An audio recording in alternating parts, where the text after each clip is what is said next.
Assalamualaikum warahmatullahi wabarakatuh. Alhamdulillah wassalatu wassalamu ala Rasulillah wa ala alihi wa sahbihi wa mawalah wa la hawla wa la quwata illa billah. Allahumma arinal haqqa haqqan warzuqna ittiba'ah wa arinal batila batila warzuqna ijtinabah wa la taj'alhu multabisan alaina fanadil. Allahumma ja'alna mimman yastami'ul qawla fayattabi'u ahsanah fa innaka waliyyu dzalika wal qadiru alaih. Allahumma faqina fid din, Allahumma faqina fid din, Allahumma faqina fid din wa 'allimna at-ta'wil. Hadirin kaum muslimin dan muslimat yang dirahmati Allah Subhanahu wa taala. Alhamdulillah kita masih bisa melanjutkan kajian kita karena rahmat dan keutamaan yang diberikan oleh Allah Subhanahu wa taala kepada kita. Kita termasuk orang-orang yang mukmin, muslim, diikat dengan ukhuwah Islamiyah, ukhuwah imaniyah, dan diberikan taufik untuk menuntut ilmu oleh Allah Subhanahu wa taala. Yang mana kajian kita adalah melanjutkan kajian dalam pembahasan fikih muamalah yang kita ambil dari kitab Al-Fiqhul Muyassar. Dan pembahasan kita masih seputar pembahasan syarat-syarat sah jual beli. Kita telah menyelesaikan syarat yang pertama, yaitu syarat ridha, dan kita telah sebutkan di sana apa arti ridha dan dari siapa ridha itu datang agar sah jual beli tersebut. Dan bahwasanya ridha itu juga harus terikat dengan izin dari Allah Subhanahu wa taala, yang intinya jangan sampai kita meridhai sebuah akad apapun, bukan hanya jual beli. Jangan sampai kita meridhai dilangsungkannya sebuah akad, ternyata akad itu yang tidak diizinkan oleh Allah Subhanahu wa taala, sehingga bagaimanapun orangnya ridha, namun kalau Allah tidak mengizinkan, akad tersebut adalah akad yang batil, akad tersebut adalah akad yang haram. Kita contohkan yang pertemuan yang lalu, kita contohkan seperti judi, seperti riba, yang mana akadnya diridhoi oleh para pelakunya. Mereka tidak ada paksaan, mereka tersenyum, berjabat tangan, akan tetapi akad tersebut dilarang oleh Allah Subhanahu wa taala, maka tidak berlaku ridha mereka. Ini syarat pertama yang telah kita bahas pada pertemuan yang lalu. Selanjutnya yang kedua, syarat yang kedua dikatakan di sini kaunul aqidi jaizut tasarruf. Syarat yang kedua ini berlaku kepada subjek. Kalau syarat yang pertama itu ridha itu terjadi pada sighah, yaitu ungkapan pelaku jual beli yang di dalamnya terkandung ridha. Karena ridha itu dalam hati, kita tidak tahu seseorang itu ridha atau tidak kecuali ketika dia mengungkapkan sebuah akad transaksi.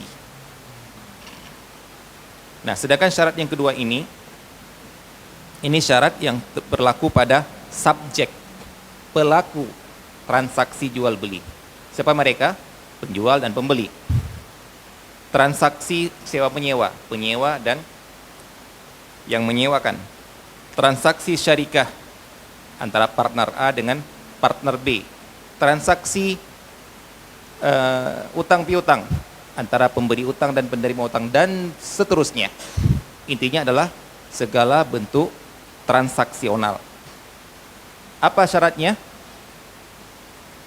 Jaizat tasarruf. Nah, di sini ana harapkan pada para ikhwah sekalian, para jamaah sekalian, bukan hanya di kajian ini, di kajian apapun, agar kita familiar terhadap istilah-istilah para ulama,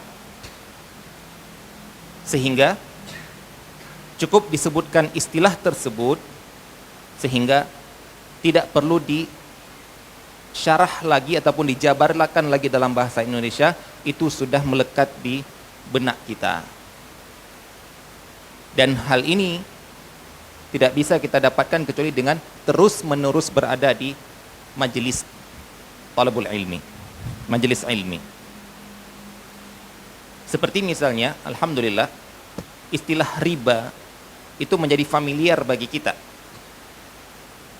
Maksudnya istilah riba itu adalah istilah yang diungkapkan dalam kitab fikih yang sekarang pun dalam bahasa Indonesia kita sudah mengatakan riba, nggak usah perlu kita terjemahkan lagi. Seperti misalnya, insya Allah bapak-bapak juga sudah pada familiar, yaitu gharar. Itu kalau kedengar-dengar ustadz yang mengisi kajian tentang jual beli ataupun fikih kontemporer ataupun muamalah kontemporer, kemudian melarang, ketika terjadi larangan sesuatu, langsung ustadz mengatakan nggak boleh ada gharar di dalamnya. Memang awal-awal kita hadir kajian, apa sih gharar? Itu kan istilah apa sih? Kemudian diterangkan gharar itu dalam bahasa Indonesia adalah ketidakjelasan. Nah, kita pun dengan seringnya kita hadir kajian, menjadi gharar menjadi sebuah istilah yang nggak perlu dijabarkan lagi. Bersyukur kita. Ini menunjukkan kita sudah familiar dengan istilah para ulama karena seringnya kita duduk di majelis ilmu. Terus nanti ketika kajian nambah lagi istilah-istilah. Nah, kita dengar dalam majelis hadis misalnya, hadis ahad, hadis mutawatir, hadis munqati, hadis mu'dal. Wah, memang awal-awal aneh, tapi begitu sering, oh sudah istilah-istilah. Begitu kita baca lagi, oh itu maksudnya. Ya. Ketika masalah dalam majelis akidah, kita duduk dalam majelis akidah, ketika dibahas tentang misalnya ar-raja, al-khauf, kemudian at-tatayyur, langsung paham maksudnya. Nah, sekarang kita mendapat sebuah istilah yang sering digunakan oleh para ulama dalam fikih muamalah, yaitu ketika dibicarakan subjek, pelaku transaksi, itu dikatakan dengan jaiz tasarruf. Jaiz artinya boleh, tasarruf artinya transaksi, yaitu orang-orang yang dibolehkan oleh syariat untuk mengadakan transaksi. Orang-orang di dalam syariat yang dibolehkan untuk mengadakan transaksi jual beli, transaksi harta, mau jual beli dan lain sebagainya. Ada 4 sifat di dalamnya. Yang 2 ini yang dinamakan dengan mukallaf. Jadi kalau Bapak mendengar seorang mukallaf, sah kalau dilakukan oleh mukallaf, wajib bagi mukallaf. Jadi ini sebuah istilah yang ada di setiap perintah syariat. Siapa mukallaf? Akil dan balik. Itu dinamakan mukallaf. Walaupun sebagian ulama memasukkan dalamnya adalah muslim. Akil dan balik. Jadi orang yang jaizut tasarruf itu ada 4 sifatnya. Yang pertama dan kedua adalah mukallaf, akil, balik. Yang ketiga adalah hur. Hur itu merdeka, bukan budak. Yang keempat adalah rasyid. Baik, nanti insya Allah ini akan familiar bagi kita. Setiap akad, di akad utang piutang, di akad ini, akad itu, pelakunya harus jaizut tasarruf, dibolehkan tasarruf oleh syariat. Langsung terbayangkan kita 4 ini sudah. Akil, balik, hur atau merdeka, dan rasyid. Baik. Siapa yang akil? Akil itu akil adalah orang yang berakal. Lawannya apa? Gila.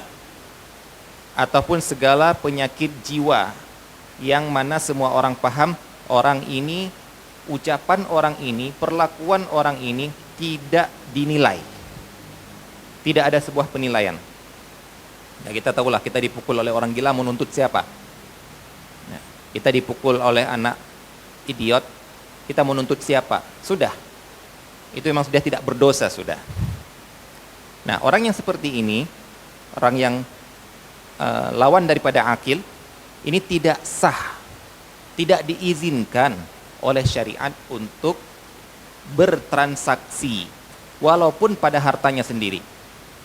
Baik, ini tidak perlu kita jelaskan panjang lebar, karena kita semua tahulah Kalau datang orang gila mau beli, pasti kita tidak akan menjualnya. Kalau ada orang gila menjual, kalau ada yang beli berarti lebih gila daripada dia.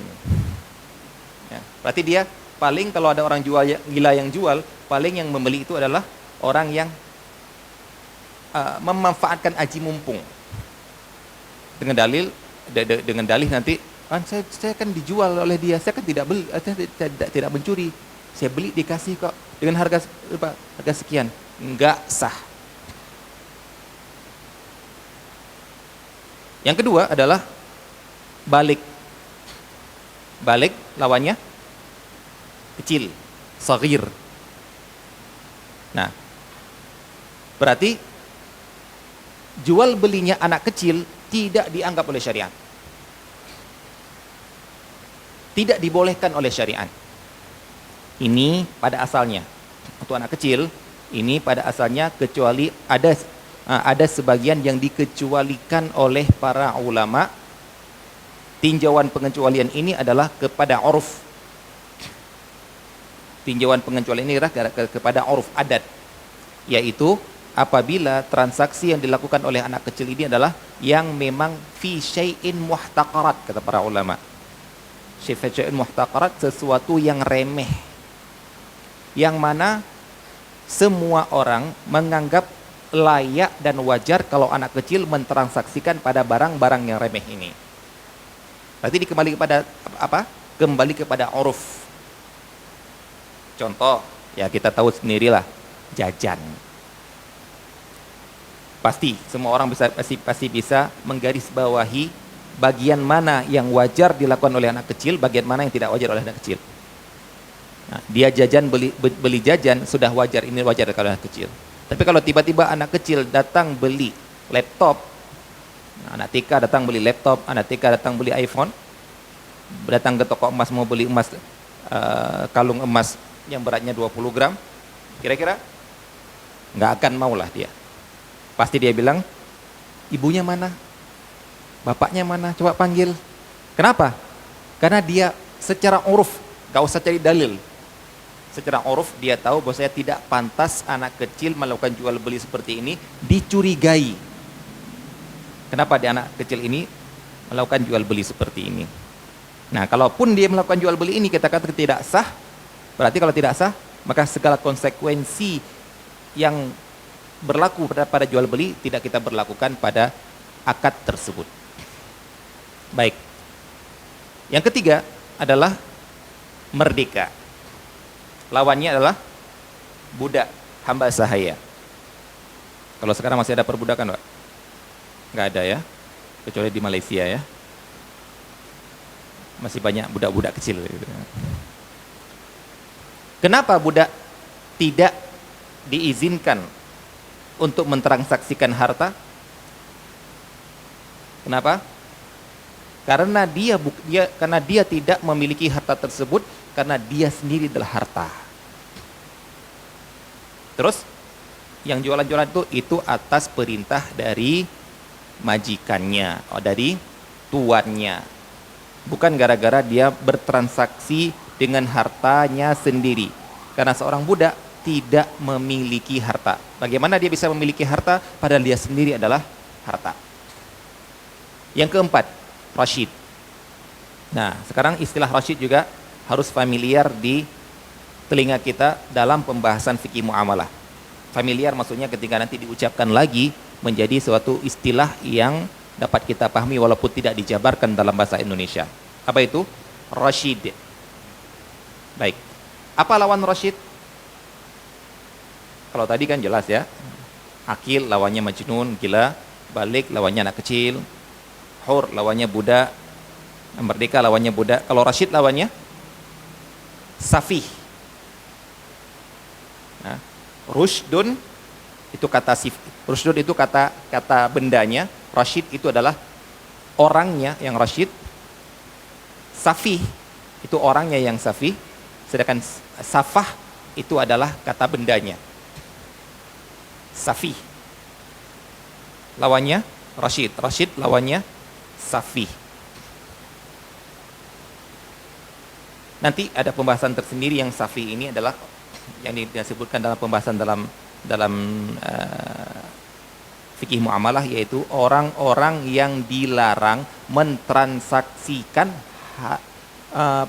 hartanya sendiri. Orang-orang yang dilarang mentransaksikan hartanya sendiri. Di antaranya gara-gara dia safih. Apa itu Rashid? Yang lawannya safi. Rashid adalah orang yang cakap dalam pengelolaan harta. Itu kalau kita artikan alladzi yuhsin fit tasarrufil mal. Orang yang cakap dalam pengelolaan harta. Berarti kalau safi, orang yang tidak cakap dalam pengelolaan harta. Baik, ini dulu kita ketahui. Baik, dan mari kita lihat yang empat ini. Orang yang akil, yang bukan gila, bagaimana cara kita mengetahuinya? Ya, kita tahu semua ya. Kita tahu semua, orang gila yang mana bukan orang gila kita tahu ya, insyaallah ya. Baik, ini nggak usah diterangkan lah, tahu semua Ustaz. Yang kedua, orang yang balik. Bagaimana cara mengetahui balik? Ayo Pak. Balik usia. Selain usia, nah, balik itu ada yang bisa diketahui dengan tanda, ada yang dengan usia. Tanda itu kapan berlakunya? Sebelum jatuh tempo usia. Apabila sudah ada tanda, walaupun dia belum belum di usia ini, maka dia sudah dikatakan balik. Baik. Kalau usia berapa? 15 tahun. Dan tolong diperhatikan bapak-bapak dan ibu-ibu rahmati Allah Subhanahu wa taala, bagi Anda yang punya anak, setiap hitungan masa, hitungan waktu dalam fikih, yang dibahas dalam fikih, 4 bulan 10 hari, 3 bulan, 9 bulan, apalagi berapa lagi, misalnya 15 tahun, 7 tahun dan lain sebagainya yang disebutkan dalam fikih, itu semua bulan qamariyah. Itu semua ke tahun qamariyah. Ya, misalnya wanita yang ditinggal mati oleh suaminya, bukan mantan suami yang sudah dicerai lama, bukan, yang masih berstatus suaminya, maka wanita ini harus melakukan iddah dan ihdad. Kalau iddah itu berlaku untuk tidak boleh nikah dulu sama orang lain. Kalau ihdad itu adalah perlakuan wanita ini pada dirinya, yaitu yang dinamakan dengan berkabung. Ini menunjukkan dalam syariat kita besarnya hak suami yang harus dihargai oleh istri, sehingga ketika suaminya meninggal, si wanita harus melakukan ihdad 4 bulan 10 hari, yang mana di awal-awal Islam 1 tahun. Ini termasuk nasakh, dihapusnya hukum oleh Allah Subhanahu wa taala dari yang berat menjadi yang ringan. Awalnya 1 tahun, kemudian menjadi ringan, jadi 4 bulan 10 hari. Apa itu ihdad? Berkabung. Apa itu berkabung? Tidak melakukan semua hal yang bisa, ini kesimpulannya ya, tidak melakukan semua hal yang bisa menarik perhatian laki-laki kepada dia, walaupun bukan di depan laki-laki. Oke lah, bisa bilang, saya nggak pernah berhias depan laki-laki kok, saya nggak pakai parfum di depan laki-laki kok, tapi saya pakai parfum aja di rumah, saya pakai kalung aja di rumah. Enggak boleh kalau selama ihdad, apalagi di depan laki-laki. Jadi tidak boleh melakukan sesuatu yang perlakuan ini menarik perhatian laki-laki, walaupun bukan dilakukan di depan laki-laki. Apa itu? Pakai perhiasan, pakai baju yang berhias, pakai celak, pakai lipstik misalnya. Enggak boleh, itu dinamakan hak suami berkabung. Masya Allah. Dan tidak boleh safar, walaupun dengan mahram, dengan anaknya. Dan tidak boleh tidur di selain rumah peninggalan suaminya. Maksudnya dia di sinilah, ini rumah mereka, ini meninggal ketika punya rumah ini. Dia mau gara-gara sendiri, dia mau pindah ke rumah anaknya.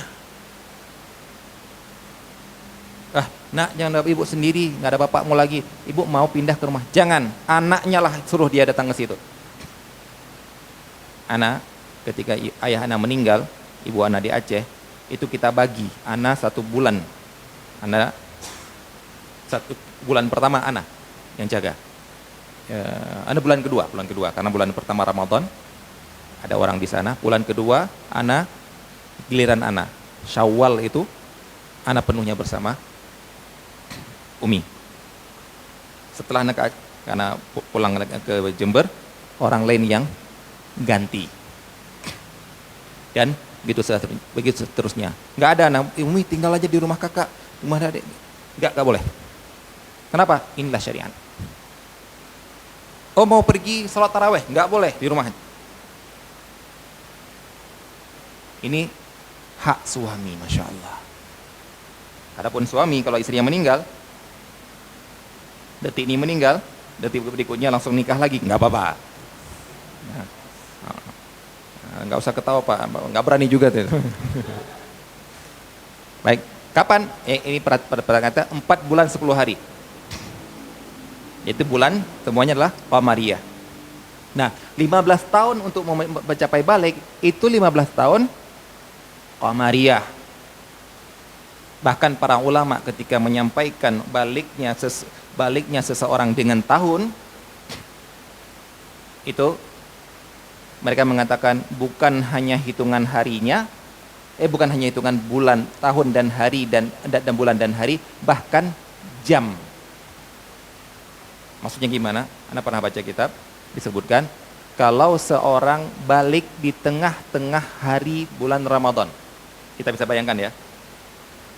Contohnya anak kecil yang kita ajak berpuasa, kemudian dia berpuasa padahal dia belum balik, belum wajib, kemudian tidur siang, mimpi basah. Wajar kan? Nah, apakah sah puasanya? Maksudnya perkataan para ulama, puasa sebelumnya belum wajib, namun dari mulai siang sudah wajib bagi dia. Apakah dia harus mengqadha puasanya yang sebelumnya? Tidak, lanjut saja. Nah, yang menarik perhatian Anda ketika disebut oleh para ulama, jika seorang anak balik di tengah-tengah sholat, gimana? Anak waktu itu nggak terbayangkan apa maksud balik di tengah-tengah sholat. Ketika diterangkan ternyata Masya Allah, para ulama menentukan baliknya secara tahun, secara umur, sampai menit. Yaitu, dia lahir jam 12.00, tengah hari.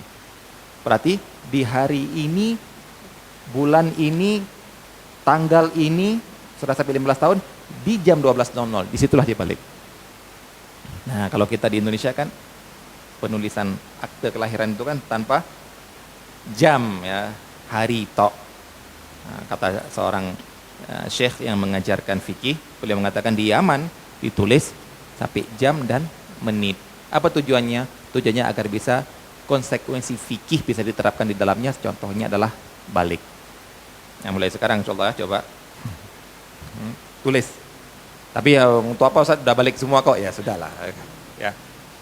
Masya Allah ya, memang kalau kita mengira bahwasanya yang 15 tahun ini berlaku untuk laki-laki dan perempuan. Nah, mungkin kita mengira, Ustaz, anak zaman sekarang 10 tahun aja sudah mimpi basah kok Ustaz. Perempuan zaman sekarang 9 tahun sudah, nah, kelas 4 SD, nah, sudah ada yang head Ustaz misalnya, kata, iya, itu normalnya. Tapi Masya Allah ya, tapi ada satu orang mengatakan kepada anak, dia sudah umur di atas 20 tahun, mungkin sudah 25 tahun, dia bilang, Ustaz, dia mengadu kepada anak, Ustaz, anak sampai sekarang tidak pernah mimpi basah. Apakah anak sudah balik? Ustaz? Anak bilang, iya pasti sudah balik. Karena anak divonis oleh dokter mandul.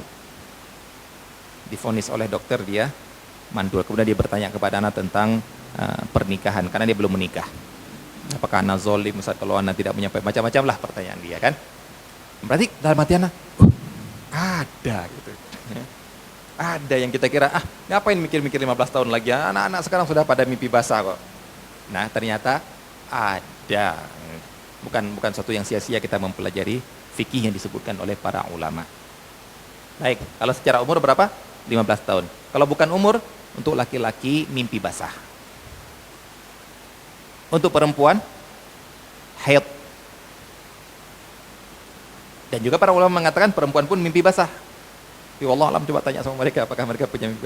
Dalam hadis disebutkan iya, perempuan juga bisa mimpi basah. Haid ataupun hamil. Maksudnya apa? Ada anak perempuan yang dinikahi sebelum balik dan digauli sebelum balik, nggak pernah merasakan haid, tiba-tiba hamil. Berarti apa? Berarti haid itu kan gara-gara ovumnya tidak terjadi pembuahan, kemudian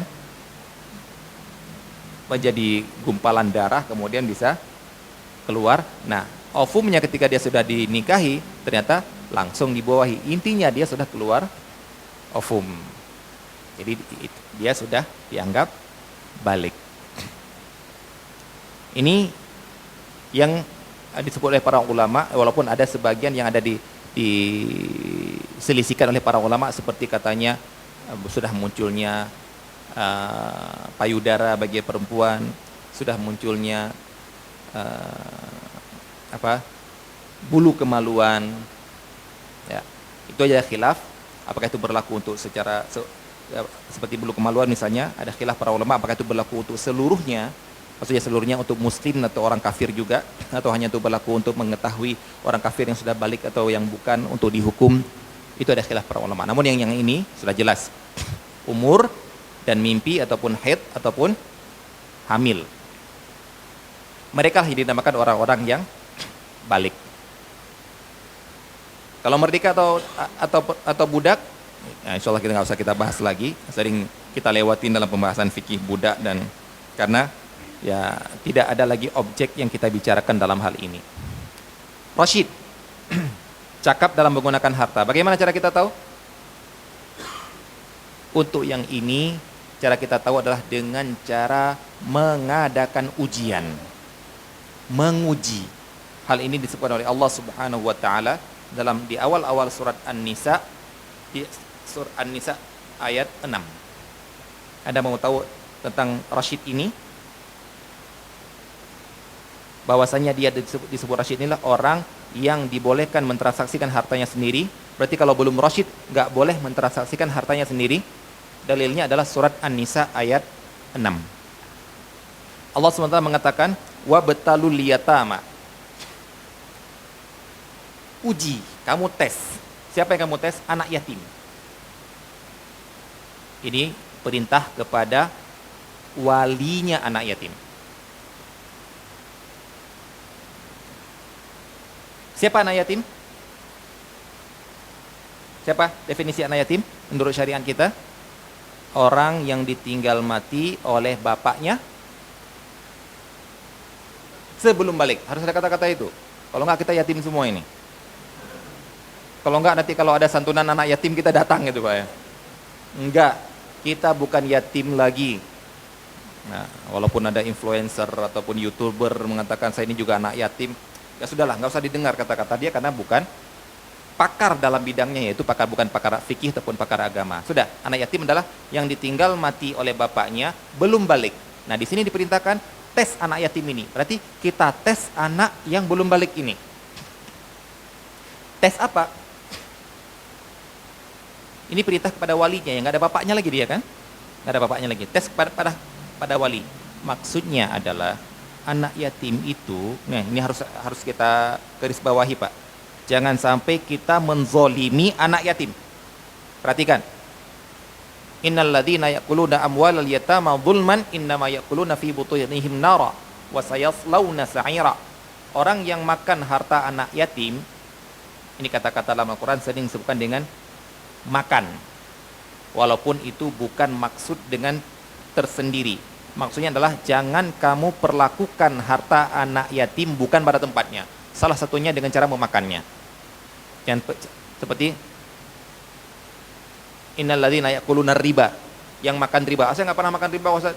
Riba saya untuk bayar token kok. Riba untuk bayar SPP kok. Kata-kata makan itu salah satu penggunaannya saja. Intinya jangan kamu pergunakan harta ini.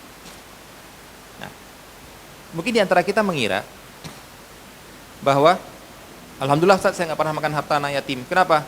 Saya nggak pernah makan harta panti asuhan. Ibu-ibu misalnya juga, saya nggak pernah makan harta anak yatim karena ya saya nggak pernah ngurus harta anak yatim, harta panti asuhan. Anak yatim itu bukan gara-gara dinamakan anak yatim, bukan gara-gara dia tinggal di panti asuhan. Anak yatim itu adalah sebuah sifat kriteria yang terdapat pada diri seorang, yaitu bapaknya meninggal, dia belum balik. Itu anak yatim. Berarti seorang ibu yang anaknya masih TK, anaknya sendiri, suaminya meninggal, anak yatim ini. Perhatikan.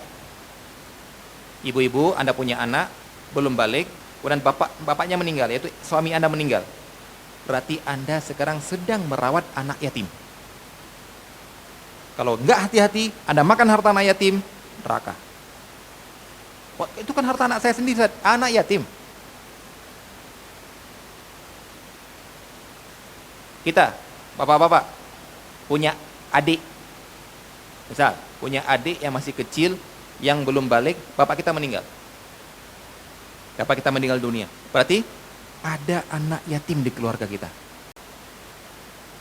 Kalau Anda menggunakan harta dia bukan pada tempatnya, yang membuat terkurangi hartanya, maka Anda pemakan harta anak yatim, neraka. Gimana maksudnya Ustaz? Dalam urusan warisan, itu maksudnya. Baik. Orang jahiliyah,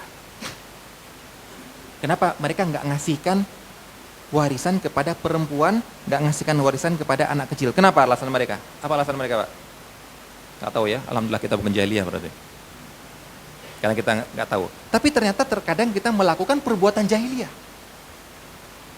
Alasan mereka, untuk apa kita kasihkan harta kepada seseorang yang tidak bisa membela kaumnya? Apa maksud membela kaumnya? Naik kuda, berperang. Itu namanya bela kaum mereka. Perempuan, kalau ada kaum kita diserang, diejek, dibully, ya cuma di rumah aja. Anak kecil belum bisa berperang. Berarti mari kita kasih harta kepada orang-orang yang bisa memperjuangkan kaum kita. Siapa? Orang-orang dewasa.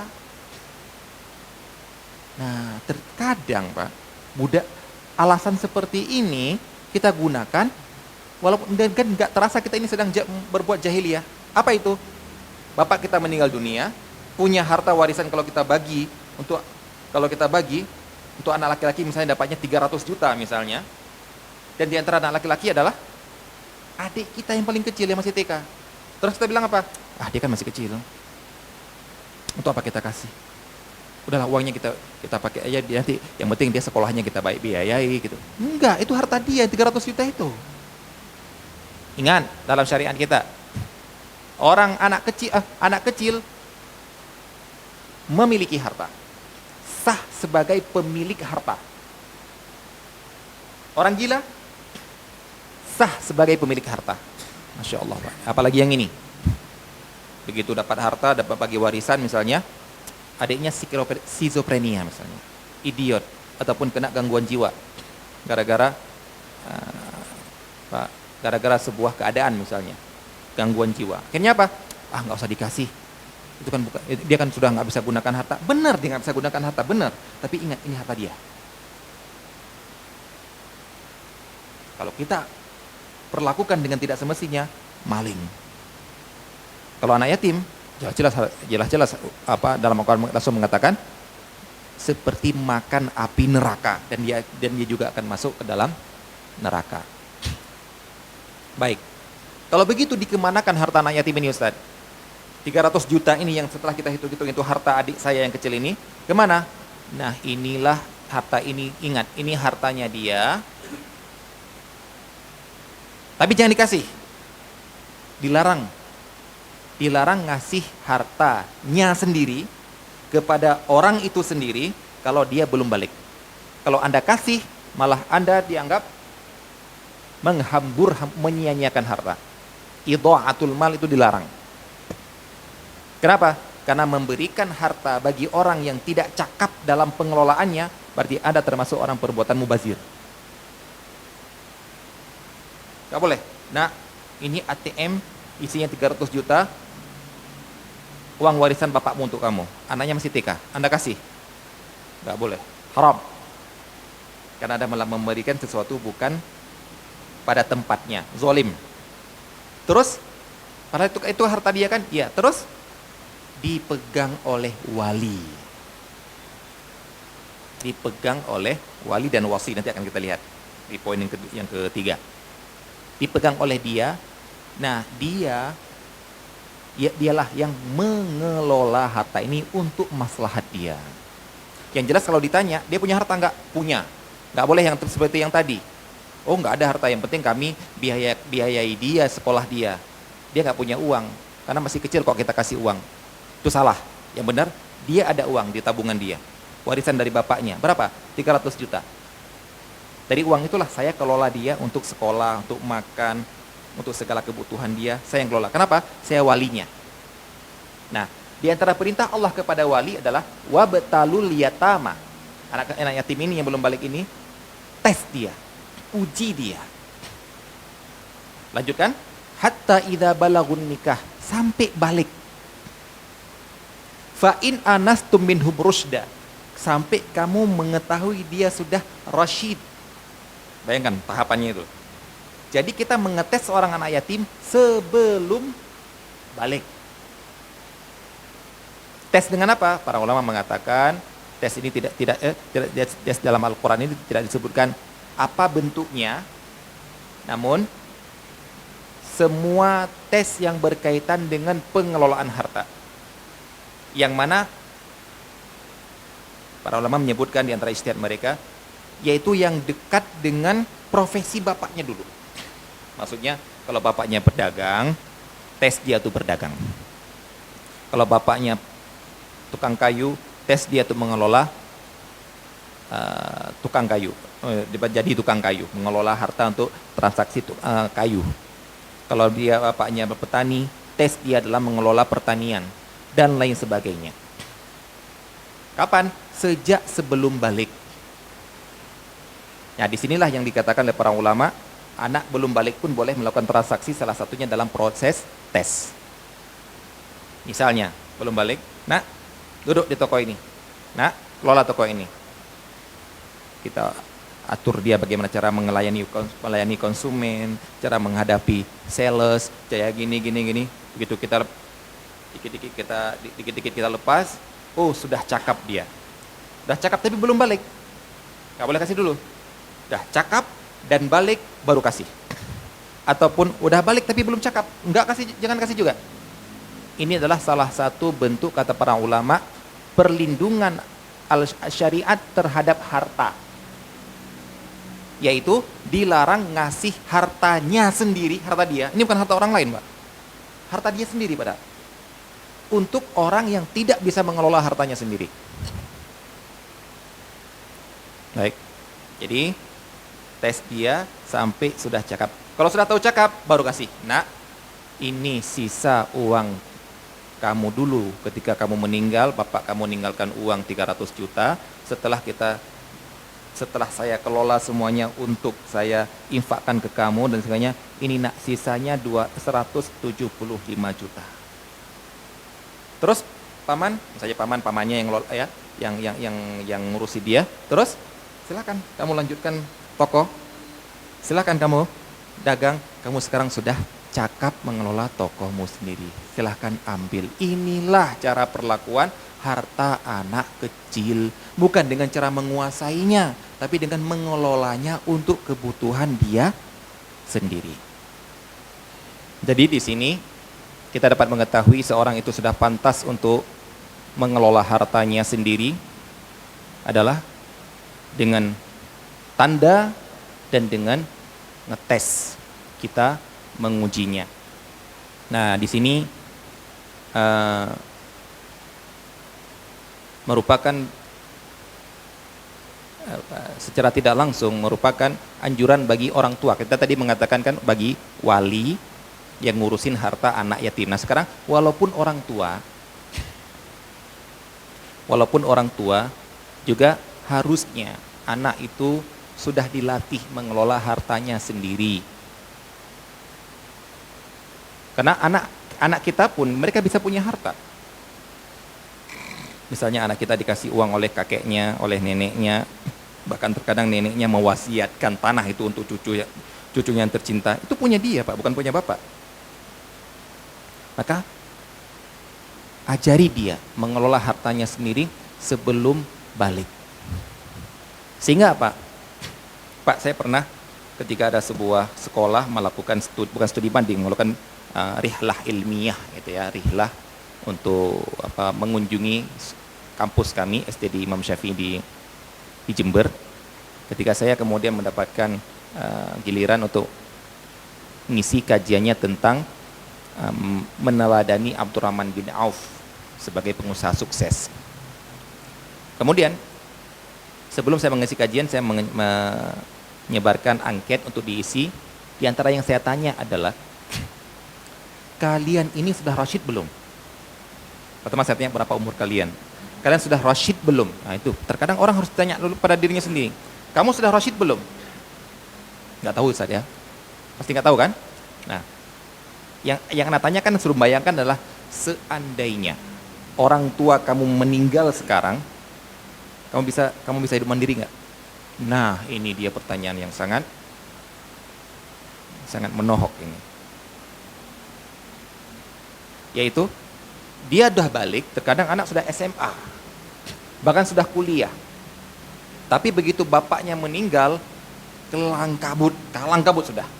Bagaimana saya kuliah saya, bagaimana saya cari makan, bagaimana, karena dulunya dari mana semua? Orang tua, kiriman. Begitu bapak meninggal, ternyata bapaknya nggak punya harta simpan atau jadi warisan, cuma ada gaji misalnya, bingung sudah. Kenapa? Inilah salah orang tua. Apa? Tidak menjadikan anaknya mandiri sebelum balik. Pak, saya ini termasuk orang yang seperti itu, termasuk orang yang diperlakukan seperti itu, Pak. Yaitu dari SD, SMP, SMA seperti enggak, walaupun secara tidak langsung, seperti diarahkan, pokoknya kamu belajar tok, intinya nanti kalau sudah kuliah lamar kerja jadi pegawai, itu tok sudah. Jadi orang yang seperti ini, Pak, begitu terjadi kalang kabut dia sudah. Mulai dari nol. Coba kalau dilatih dari dasar, bapak meninggal di stop uang jajan, santai aja dia. Jadi ingat, terkadang salah kita sendiri ketika anak kita sudah kuliah tapi tidak mandiri, masih minta uang sama kita. Jangan salahkan dia, salahkan kita. Kenapa kita tidak melatih dia untuk mandiri, untuk cari uang sendiri sejak dia sudah balik? Dengan cara apa? Dengan cara ngelatih dia sebelum balik. Ini bagi bapak-bapak yang punya anak laki-laki. Kalau anak perempuan, tetap dia dinafkahi oleh orang tuanya walaupun sudah balik sebelum dinikahi oleh orang lain. Kalau anak laki-laki, sampai balik. Setelah balik, kamu cari uang sendiri, boleh.